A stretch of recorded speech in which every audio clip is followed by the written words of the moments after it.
Je voulais rappeler à tous les incultes, les ignorants de l'histoire, qui parlent d'Israël comme d'un État criminel, d'un État illégal, etc., qu'au moins 60% des pays sur cette planète ont vu leurs frontières décidées dans le cadre de résolutions de l'ONU, ou d'accords de paix de fin de conflit, ou de traités de paix justement, ou à l'époque par la SDN, etc. Donc Israël ne fait pas exception à la règle. Il y a une résolution de l'ONU qui a déterminé que les Juifs devaient retrouver un bout de leur terre. Alors, ce qui est fou, c'est que je comprends que ça arrache le cœur, les tripes de tous les antisémites maladifs qui ne connaissent pas l'histoire, qui ne connaissent même pas l'histoire de cette région et qui par contre ne se soucient pas du tout des autres frontières tracées à la règle dans les pays africains, ne se soucient pas du Tibet, ne se soucient pas de l'Arménie, du Kosovo qui a été créé en virant les Serbes qui étaient là depuis des centaines d'années, de l'Albanie, etc. Non, ils s'en foutent de tout. Quand il n'y a pas de juifs, ça n'intéresse pas ces gens. Donc depuis 70 ans, ils sont omnibulés par ce bout de terre, essayer de trouver des justifications hallucinantes pour dire que c'est pas la terre des Juifs, qu'il n'y a jamais eu un royaume d'Israël, qu'il n'y a jamais eu un temple juif, que ça n'a jamais existé. Ils vont même contester qu'il y avait des Juifs en 47. Pour info, en 47, il y avait 15% de Juifs sur ce territoire. Et même en 1920, il y avait 10-15%. Voilà. Donc on leur a donné 20% du mandat britannique qui comprenait aussi la Jordanie. Donc ça, c'est des simples rappels de l'histoire, mais comme l'histoire ne peut plus être enseignée dans nos écoles islamisées, ni la Shoah d'ailleurs, eh bien on arrive là, on arrive à une génération, 2 générations d'abrutis, d'ignards, d'incultes. Et comme ils sont nombreux, et que ceux qui savent n'osent pas diffuser parce qu'ils ont peur de toutes ces meutes, et je peux le constater depuis 4 ans, eh bien ils ont l'impression d'avoir la vérité, d'avoir trouvé, on nous cache quelque chose, on cache rien du tout, résolution, pays, voilà. Et ceux qui ont cassé la résolution de l'ONU, eh bien ce sont vos amis qui s'en plaignent toute la journée là, ce sont vos amis arabes, autour, qui ne voulaient absolument pas d'un juif dans cette région, alors que c'était la terre des juifs, qu'ils avaient conquis, eux-mêmes les arabes, comme ils ont fait partout. Mais là personne ne dit rien parce qu'ils sont nombreux, vous comprenez. C'est beaucoup plus facile de s'en prendre à 7 millions de juifs qu'à 2 milliards de musulmans. Et d'ailleurs les pays font tous comme ça, ils se soumettent tous. Il n'y a que les États-Unis, heureusement, qui ne se soumettent pas à ce lobby mondial. Alors plus il y a le pétrole, etc. Plus les communautés intérieures qui foutent le bordel partout, plus les menaces, plus la charia, plus les égorgements, enfin bref. On comprend pourquoi tous ces lâches accréditent le mensonge palestinien, l'invention d'un pays palestinien et globalement le roman de l'islam. Franchement, je ne vous félicite pas. Je ne sais pas comment on va s'en sortir avec un pays de lâches et de soumis. Les Juifs, c'était leur terre et c'est à eux. Une partie de la terre. 20% du mandat britannique. Parce que si on t'écoute, on a l'impression que sont venus, ils ont tout pris. Il y a une résolution de l'ONU. Il y a eu quoi? Une résolution de l'ONU? Ceux qui ont cassé la première résolution de l'ONU, 180, 1947, renseigne-toi, t'es un petit peu largué en histoire, c'est tes amis qui ont rompu la première résolution et depuis 70 ans, ils se plaignent quand Israël ne respecte pas des résolutions. Prenez à la base, les gars. La base, c'est que l'ONU a décidé de donner un petit bout de terre à un peuple qui a souffert et que même ça, vous avez voulu le jeter à la mer. L'État d'Israël est un État qui a été unilatéral.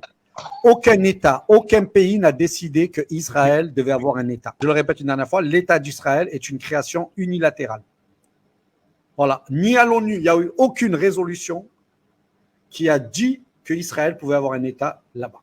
Tu viens de te suicider en direct. Moi, ça montrera comme à quel point tu es inculte. Et il n'y a pas de plan de partage ni rien. Il y avait 15% de juifs, il y avait 85% de musulmans qui étaient sous domination, non pas palestinien, la Palestine n'a jamais existé, qui étaient dans le cadre d'un mandat britannique. Donc, il n'y avait pas d'État palestinien qui n'a jamais existé, je le rappelle.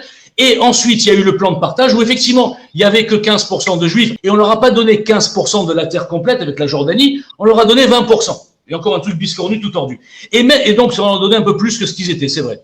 Mais si on t'écoute, toi, et toute ta bande de falsificateurs, il n'y a jamais eu de résolution de l'ONU, il n'y a jamais eu de plan de partage, il n'y a jamais eu de juifs dans cette région. Vous êtes des menteurs et vous avez la chance d'avoir des abrutis qui écoutent les plus nombreux. Heureusement qu'il y a la VAR.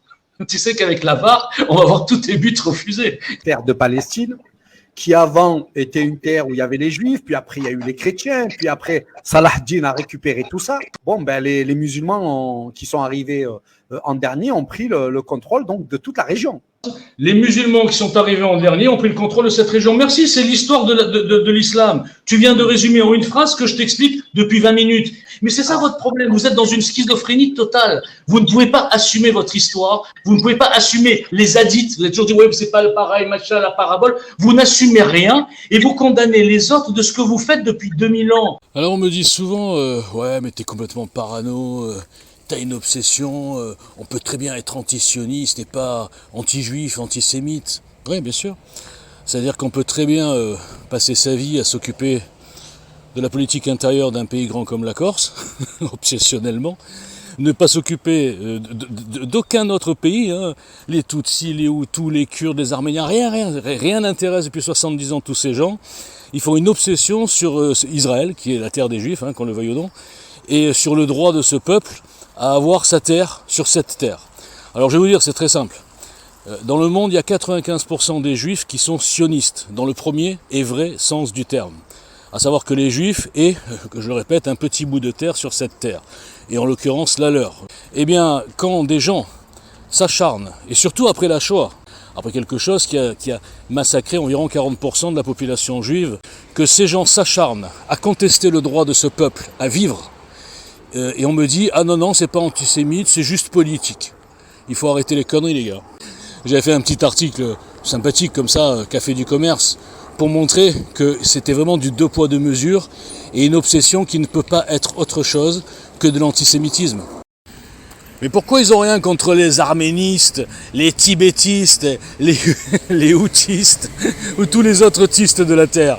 Je pense que les mêmes gens, ils trouvent tout à fait normal que chaque peuple ait son bout de terre, mais sauf pour les juifs. Mais c'est pas du tout contre les juifs. En plus, quand ces gens, ces tarés, rajoutent dans le mot sionisme, mondialisme, satanisme, argent, contrôle du monde, complot juif, et bien évidemment, et après ils diront « Oh non, on est juste contre les sionistes ». Et tous les tocards avec qui j'ai parlé là, les influenceurs à 2 balles dont je parle très souvent d'ailleurs, ils ont toujours cette défense, ils assument même pas. Mais non, t'as pas compris, on n'a rien contre les juifs, c'est juste les sionistes, d'accord. Donc c'est juste 95% des juifs.